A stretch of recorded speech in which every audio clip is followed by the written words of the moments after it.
Humanay sa hanay ng di kilala. Diyan ay nasanay kayo. Okay yung kanta mong Pilipinong waka, bagay na bagay sa'yo.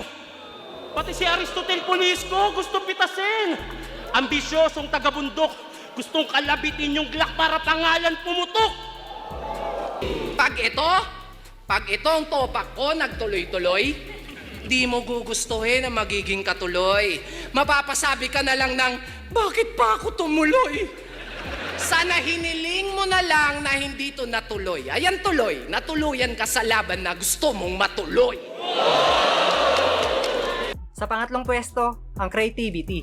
Maraming nagagawang unique na bara si Sinyo at kadalasan ito rin yung mga tumatatak niyang linya. Pero ibibigay ko kay Shernan to kasi mula unang battle niya hanggang sa ngayon ay palagi siyang may ipinapakitang bago. Napakamalikhain yung ginagawa niyang pagko-costume sa battle. Tapos nagagawa pa niyang i-connecta yung props na suot niya sa kalaban kaya nararapat lang na ibigay natin kay Shernan to. Matalino ka, di ba? Bakit estilo mo lang ang gustong paniwalaan? Kinukutya ang kakayahan ng iba kahit ang totoo isa ko sa iyong hinahangaan. Unang tungtong ko pa lang sa flip-top, nayanig ko na ang kalakhang Maynila. Pinalakpakan ng Luzon, Visayas, Mindanao, maging karatig bansa tung sinasabihan niyang mahina.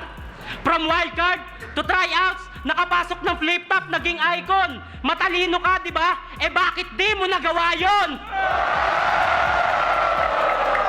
Sa pang-apat na pahina, ang jokes. Gaya ng nabanggit ko kanina ay pareho silang nakilala sa porte ng pagpapatawa. Kung usapang joker nga ng liga, malamang pareho silang pasok sa top 5 nyo. Mahirap din mamili kung sino ba ang lamang sa kanila dito dahil halos pantay lang sila. Pero para sa sariling opinion ko lang at malamang yung iba sa inyo ay maaaring hindi sumang-ayon. Sa tingin ko,